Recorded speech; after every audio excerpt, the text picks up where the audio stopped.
You want to support Roland Martin Unfiltered? Be sure to join our Bring the Funk fan club. Every dollar that you give to us supports our daily digital show. There's only one daily digital show out here that keeps it black and keep it real as Roland Martin Unfiltered. By going to RolandMartinUnfiltered.com, you can make this possible. Donald Trump doesn't have the guts to actually apologize, Jason.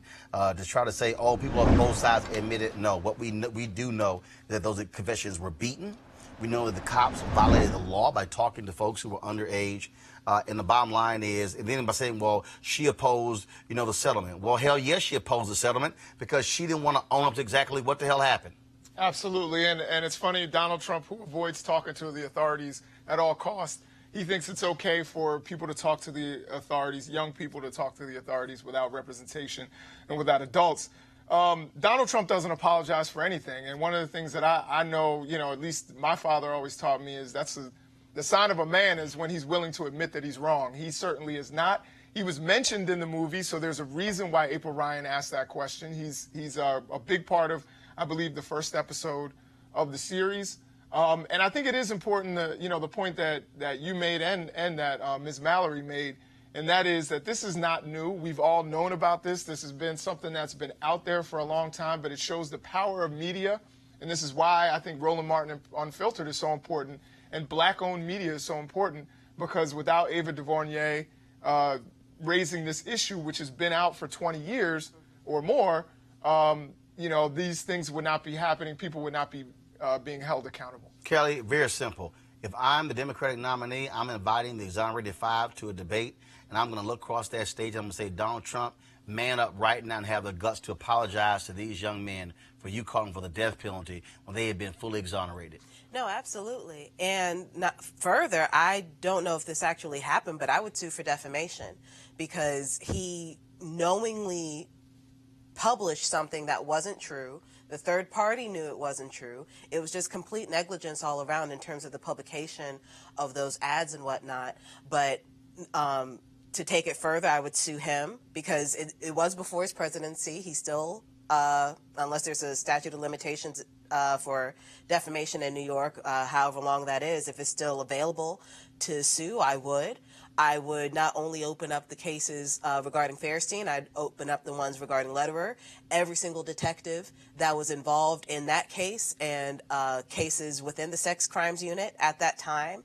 And it just, I want this to be a snowball effect in terms of exactly what gets discovered, exactly what the punishments are, and really just make an example for this not to ever happen again, because it's disgusting. It's absolutely disgusting. Still happens all the time, Malik, to black folks, Latinos, and it's sort of the same thing. We're not going to apologize. We're not going to admit guilt. We're not going to say it was wrong. We'll just cut you a check and go away. Donald Trump is a despicable man for refusing to apologize, calling for the death penalty of those young men, and now we know they didn't do it. Yeah. Well, I don't think he's despicable for this particular situation. Why can't he apologize? Why can't he admit he's wrong? Well, because we know why Donald Trump is 73 years old, and so the odds of him changing much about him as far as him apologizing are pretty slim. And that's why he's despicable. And I think we do. You're despicable. You are despicable if you don't have the courage to acknowledge that taking out a full-page ad calling for the death penalty of these 5 boys at the time, who we now know did not do it, and actually, had they not targeted them, they could have actually caught the actual guy who did it, who could have prevented another woman from being raped.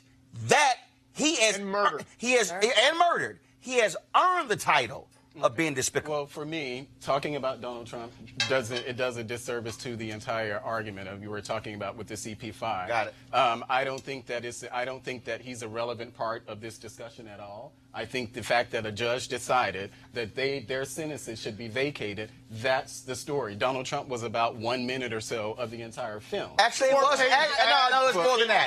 It was more than that. It was nice try, Malik, but it was more than that. A full-page ad in the New York Times. All of that is irrelevant, and unfortunately, it's irrelevant. What this plays into is the conversation, because I've been pushing back against conservatives who have made this about defending Donald Trump. So what this that's what you're doing. So what this what this is really jumping in there and making the entire The Trump comment was recent. He just made it a few moments ago. The movie wasn't about Donald Trump. The case wasn't about The Donald first Trump. episode the case was about CP5. The first episode had a large portion about Donald Trump. To make it about Donald Trump. The first to all of my viewers. Does a disservice to the To all of my viewers and all of my listeners. You're doing a disservice to your own. To all of my viewers and listeners, only one person took out a full-page ad saying they should give the death penalty. That was Donald Trump. Okay, all right. All right, folks. No, benefits your policy. No. Actually, no. It benefits. No, what it does is without talking about Donald Trump. You cannot talk about the exonerated five without talking about all the people who played into this whole deal. You're defending a despicable man. You're defending him. All right, y'all. I'm going to my next story. I got it. I'm going to my next story. All right, folks, back to that Roland Martin Unfiltered video in just one moment. All right, folks, they're back. MarijuanaStock.org is another great investment opportunity. Now, if you were lucky enough to invest in their last crowdfunding campaign, you know they raised a bunch of money in just a few months investing in legal marijuana farms. Those initial investors now own shares of a publicly traded company. Folks, now again, a lot of y'all missed it, but now you have a second chance. They have a new investment opportunity that is as good, if not even better, than the last. I'm talking about industrial hemp CBD. Now, for those who don't know, the hemp plant is the cousin to marijuana with a much higher concentration of CBD, which means hemp CBD gives you all the medical benefits of marijuana without getting you high. Now, until recently, hemp farming was practically illegal in the U.S. and heavily regulated by the DEA. However, the 2018 Farm Bill changed all of that, making it legal to grow hemp CBD in the U.S. and creating one of the largest commodities worldwide. They need land to grow all the plants, which makes for an incredible investment opportunity. And that's where our good friends at 420 Real Estate come in. Their business model is real simple. They buy the land that supports the hemp CBD grow operations and lease it to licensed, high-paying tenants. That's right. They are hemp CBD landlords. And you can get in on the action. You can invest in this crowdfunding campaign for as little as $200 up to $10,000. Folks, if you want to invest, go to marijuanastock.org. That's marijuanastock.org to get in the game.